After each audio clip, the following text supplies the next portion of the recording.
I'm excited to be able to stand before you after a solid road win. Obviously didn't finish the second half the way I wanted us to, but just kind of rehash a little bit about the game. And I know we've had a history of not going there and being crisp and sharp, and thought the guys were prepared and played well in the first half. Mentioned, I think, after the game, just not pleased with the opening drive in regards to the first third down. Had a chance to get off the field and did not with the penalty, and then a couple third downs afterwards. But after that, settled down and didn't give up any points the rest of the half, and really played well defensively, offensively. Came out of the gate and never punted the entire half, and scored every time we had the ball, and really controlled the clock. 35 minutes time possession, really something we wanted to be able to do. Control line of scrimmage in that area. And then wanted to come out and finish in the second half, and really that's been our focus. And opening drive didn't get it done, and then just weren't able to kind of put them away and let them hang around, and then unfortunately turned the ball over, which we cannot do. And then they got a chance to get the ball in the end zone, and then it got interesting. So, but as I told our team today, really good talk about that whole process as we grow and continue to improve, and emphasize that the defense's last series was a chance to hold them to a field goal and a long field goal into the wind, and then the offense was able to come out on the field and get a first down, which is what we had to do to go win the game. So in that regard, we finished that last series, but not to our standard, and looked at the film, addressed that, and just continue to work and get better. But with some guys that weren't there, thought the receiving corps really stepped up and as a complete group and played really, really well. A lot of big third down catches and conversions, and thought Peyton Ramsey was just really tough, hard-nosed competitor, and very gritty, and a lot of key runs and key execution, key throws, good patience as he moved around and found guys down the field. So just kind of as we wrap up the game, from our perspective, defensive scout team player of the week was a couple guys, Joseph Daniels and Gavin McCabe, two young men that continue to work really hard and do a great job for us. And offensive scout team players of the week, Christian Paycheck and Connor Thomas, a couple running backs that give us a great look each and every day. And then special teams scout of the week was Justin Berry, a guy that just gives us a great look at receiver, all special teams, just whatever we ask him to do.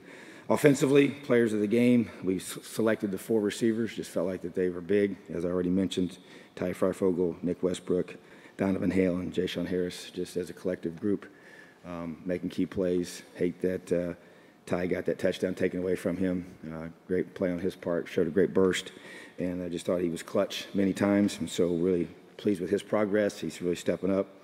Thought Nick did some great things, and Donovan continues to be an issue for defenses with his size, and they had to grab him quite a bit, and so that's what they pretty much have to do to control him at times. So then Ja'Shawn just is consistent. Defensively, Raheem Lane was our defensive player of the game. Boy, had some big tackles, really good coverage, continues to progress this season, and will need his growth and development throughout the rest of the year. And then special teams play was Mike Majette, just a great, dependable, great decision maker back there for us, and helping us keep our guys grounded and be a great leader on our team. So not our best effort from start to finish, but getting the W on the road is always the objective for sure, and really happy for our team to be able to be at this point in the season and in our first 5 games and finding ways to win our first 4 of those 5, and now we have a chance to get ready for the heart of our Big Ten schedule. So really important to get that last win on the road, and now we focus our attention to a very talented and very, very good football team in Ohio State. Obviously, they played well at Penn State. Most of us watched that, I'm sure. And to see them do what they did, to come from behind and score those last 2 touchdowns in the last 8 minutes to win on the road is a great testament to their program and where they're at and the level they're playing at. And I've been here for my 3rd season. It's the most talented Ohio State team I've seen since I've been here. So very, very good football team on both sides, and then special teams, just a lot of playmakers and speed and athleticism and size, and very accurate quarterback, and very, very athletic defensive unit. So Coach Meyer, as always, has a very talented team that's well coached and plays extremely hard. So tremendous challenge and opportunity wrapped up into one as we head to Columbus, Ohio on Saturday for a 4:05 kickoff on Fox Sports. Thank you. Questions?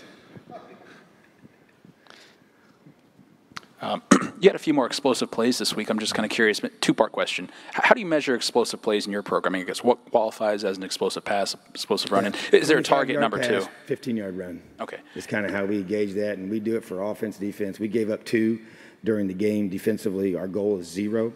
And so obviously on offense, you want as many as you can get. So that's a ratio that we look at and compared to the opponent. Just like the turnover ratio is a huge part in the game. The explosive play ratio, to me, what you allow or what you compared to what you gain yourself as a team, the difference is often the factor in the game. So trying to get more of those offensively for sure. That's a big deal. And that's, this team we're playing this week, that's what they've lived off of. They've really have created a lot of explosive plays. That's kind of their formula, and it's been good to them. You watch the game the other night. I mean, they kind of just were held at bay for a while, and then bam, a couple big plays, and they're winning by a point when it looks like they were, the other team, Penn State, was kind of, dominating the game in some ways at that point, but then it all flipped. So that's a big part of our strategy and preventing them and trying to get them. You talked after the game about the fourth down situation in the red zone, and basically that you take a more mathematical, I guess, kind of deductive approach to those situations without asking for the whole Bible. What makes a situation like that more of a go for it than a field goal? I know you talked about it a little bit after the game, really, but in a broader way. Without giving away complete strategy, I mean, the thought process, and I would say this for me, just as a coach and as I've grown, I would have always said in the past, hey, man, you got a chance to kick field goal. You get as many points as you can get. But as I was challenged a year ago to in the offseason to go through and evaluate that mindset towards the difference between a 6-point lead or making it more. So obviously you score a touchdown there, you put the game out of reach. If you just kick a field goal, you get a situation where you're up by 13, and so they score 2 touchdowns and they win the game. Whereas if you score, then you make it a 3. They got to score 3 full times to beat you, and so. Kicking a field goal puts you up by, yes, they got to score a touchdown, yes, but then now you're only up by 13. And so that to me is, and even when you think about strategy defensively, if I know a team has to go just kick a field goal, that affects the way you call it. If they got to go score a touchdown, they're down by 6, and the touchdown and the PAT wins the game for you, they're going to be very aggressive. Every third down is a fourth down situation. And it changes the whole psyche of how you approach the opponent when you're down by 6 or when you're down by, you got to have that extra touchdown. So bottom line is that we go through it and we have it. We're talking the whole time on the headsets. As a matter of fact, that comment was, hey, 13 doesn't really help us. We need to, book says we need to go for it. And then I guess got to follow my gut. I mean, the book doesn't make me do it, but and that, we do it at all for all 4th downs, whether it's 4th and 2, 4th and 1. We get, as we cross the 50, get in the field goal opportunity, we'll just say, hey, guys in the press box, hey, 2 or less is a go, 3 or less is a go, 4 or less is a go. It's based on time on the clock. It's based on the score. It actually configures our stats compared to their stats, put into that booklet before the game starts. So it's based upon our offense versus their defense and vice versa. So it's a whole, it's a chance to be able to play the percentages of the likelihood of your chance of having success. And then you got to go execute. I mean, there's no magic, wand to say, hey, this is the right way. You got to follow your gut at the end of the day. I got to follow my gut at the end of the day. The last call of the game, I didn't even ask what the book said. I said, we're going for it, so because I just knew we need to put this game away and go win it. So, at the end of the day, you try to, I've tried to grow in regards to how you approach it. Some people may disagree, it's like anything else. You make a call like that and it works out. You look like you really had a great plan and you look like you're a great coach, and if it doesn't, you look like an idiot, So, but I don't think that made us look like an idiot. I just think the bottom line is that you just kind of have to decide how you want to play that, and it worked out for us, and we'll always continue to. And we talked about it as our staff, as in our meeting yesterday, and hey, we had to do it over again, but we do it that same way, and we all agreed, yeah, you got to go for it, because we could have got a first down too. It wasn't like it was just. And if it had been more than the distance it was, we probably would have kicked a field goal. If it's too far to get a first down, but we felt good about the call we could make, and you go after it. Execute. I'm going to talk about Peyton a little bit. At the end, when you're going to try and draw them off sides, you get a special set, you put Hendershot in motion. You do, in fact, draw them off sides, But then Peyton understands that, I got a free play here, and he literally had the possession within himself to wave Hendershot down the field. Can you talk about it a little bit in terms of how he's progressed just in the last year? Well, I mean, that was just a veteran play on his part, and obviously sealed the win for sure. But just to have an awareness about him and the confidence to be able to, because if you remember how it all there was confusion about the spot of the ball and the officials and this and that, and we're you're yelling at the guys, you don't want to take a timeout yet and everything, and so the clock was running in certain parts of that. So yeah, I mean, just thought it was just a tremendously heads-up play on his part, and they jumped and we obviously had the penalty, and so he did. He waved him to go, and he used his big frame and threw him a jump ball, and he came down with it, and the game was over, So, but I just think that, he's a year older, may not have made that play a year ago, but he did now, and we try to work on as many of those. That's why we do situations still throughout the season. Every single Tuesday, we finish practice with a situation, and to be able to no timeouts, one timeout, got to have a field goal, got to have a touchdown, whatever the situation may be. We have certain calls we use for all those different types of things, and we have to work on them. And but still, until they comes live and the bullets are flying and it's real life, you're going to find out if all your training, has been effective, and it would prove to be effective on Saturday, and he was the reason why. Can you update us on Luke Timian and Wap's status, and isn't it nice to have this redshirt rule now where you can play a Miles Marshall? It really is, and when they passed the rule, I was like, man, I sure wish we'd had that last year, because we really could have used several guys. But thankful for the rule now, and yeah, it gives us tremendous flexibility when situations like this occur, and we're trying to get those two guys back. We don't know yet, still today, if they will be ready. They're trying to get ready. We'll know more later in the week, but they're working hard to get themselves back for Saturday. But because of the new rule, we can play some of these young guys and not hurt their red shirt and see them have a chance to give us some depth, and that's big, and so hopefully we'll be able to maybe get a couple guys back that didn't play on Saturday. We don't know. I really don't know any of those yet. I will know more here in a couple days, but we're trying to continue to maximize that rule as best we can and communicate with players and sometimes with families about their status and where they stand on all that. So, it just really helps a bunch, especially as the year progresses and injuries happen and situations come up, and you got to be able to, spot a guy here or there and not have to burn a whole year just for playing him for, or just even having him ready to play. He may play a snap. Now you put a kid out there for a couple of key snaps, and it could be difference in the game, because he's a guy that, is ready to play. But in the past, you wouldn't have played him just for those couple plays because of you need to burn a whole season. So, yeah, it's great. Guys, including Raycon, we're talking about his post-game message, and you've talked about wanting him to be more vocal, step into more of a leadership role. As a coach, what did that mean to you? A guy having the confidence after a win to sort of step out of his comfort zone, I would imagine, a little bit and deliver a message in that setting. Yeah, I just consider it growth. He actually came up to me, as we were walking, and I walked into the locker room, and he grabbed me and said, "Coach, I got something to say when you're done." And so I went. I didn't know what he was going to say. He didn't. I trust him though. I knew he wasn't going to say anything crazy.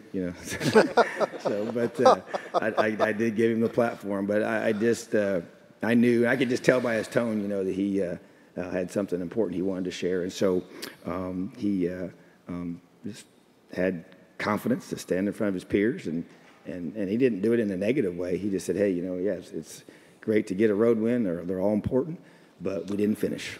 And he took it personal, and that's what leaders do, and because we've made it such a huge priority of, not just, it's finishing drives, it's finishing the quarters, it's finishing the half, which we did a good job of finishing the half, and got a field goal there, which was big, overcame a couple penalties and stayed in field goal range and executed field goal. They had blocked several field goals throughout the season, so that wasn't a gimme. And but then you got to finish the game, you got to finish in the second half and be able to, put teams away, And so he understood that, and it's always more powerful when it comes from a player, So to me, that's growth from him. That's him stepping up as a leader. He's on our leadership council. We meet, on Monday evenings with the players. I meet with those guys, and I challenged them last week about some things, and then I saw some of that manifest itself, throughout the game and in that situation as well. So I just think, we're still, as we've said many times with him, he's a junior, yes, but he's very young in his playing experience. So I just feel like that the more those guys learn and grow and learn to step up and their confidence grows, they feel like they're empowered by me to say those things, and I think the guys will respond because they respect you. Just Dwayne Haskins, what stood out to you watching him this year? Quick release. He's big, very accurate passer. And if he has time, he's deadly. He's really, really accurate and got a strong arm, and it's a very different challenge that he creates than since I've been here. So just a really good football player, and he's not experienced by any means in terms of multiple years, but he sure plays like he is. He's got a lot of poise and a lot of confidence, and he's got a lot of weapons around him, and he came up big, for them this last week, and they've had a couple games where they've really been tested, and the TCU game and then the Penn State game, and so he's done a great job, and he got the chance to play last year against Michigan at a critical time and came up big then. So he's proven that he's a big time player, and is a guy that we have to have some answers for. But it would be a tremendous challenge to be able to keep him from being as effective as he's been. But that's what we got to do. Could you talk a little bit about Jay Shun's reemergence in the passing game? I mean, especially in lieu of not having Whop and Luke available, and he gets 7 catches Saturday. Talk about that a little bit. Yeah, I tell you, just the kid just never ceases to impress me. I mean, I know returning punts is one thing that he does extremely well and been very good at, but to be able to play the number of snaps it takes to be a receiver in both preparation and during game day, with all of his history with his knees and all that, just a tremendous, once again, testament to his perseverance and his toughness and his fight. Just got so much to him in his core character that, and this team you just trust him, you count on him, you depend on him, and he comes up big for his teammates, makes great decisions back there with handling. They're always trying to kick the ball away from him, and whatever it's Aussie kicks or different, trying to get on the ground and roll. I understand all that. So, but he handles those well, and so you trust him with all that, and then just making plays, critical third down catches, several of them again, and we need him. He's a valuable part of our team, and with having Luke and Whop down last week, that was huge for him to step up, and that may have to continue, and the whole group's going to have to keep doing that, until we get those guys back on track and back healthy. So, just a valuable part of our football team in so many ways, and just can't be more. I've said it before, but I'll keep saying it. Can't be more happy for a kid to be having the success he's having, as hard as he's worked and what he's overcome. It's great to see. Tom, when you look at I know you try to establish the run game in the second half of the ball game against Rutgers on Saturday, and looking back at the week before and that half of football, are you concerned about this offensive line right now and what they've been able to produce here in the last couple of weeks? Well, I think that we had 1 3-and-out in the second half, and that was the first one. And we ran the ball 3 times there and didn't get a first down. And so that set a bad tone. I was disappointed in that and frustrated by that. But we were 50-50 throwing the ball, running the ball the rest of the half. But yeah, I mean, I think they have to, they got to be more consistent. To me, they played, did some good things in the first half, but it has to continue. It's got to be, we played a game for 60 minutes. And so that's a group that I feel like has got to continue to keep working. And a lot of it was communication. I was working together on certain calls and checks, adjustments we make up front. Didn't think our running backs did a great job, and our staff would agree, of reading their blocks. That happened multiple times in this game, more than it's happened the entire season. So we working on that, getting those things cleaned up. So those guys are still young back there that we're relying on to run the football, and they're really just 2 true freshmen doing most of the running at this point. And so I think it was a combination of both of those, So I would just say it continues to be a point of focus for us, because you have to, as I always will say, that you run the football and stopping the run is where it starts and stops, offensively and defensively.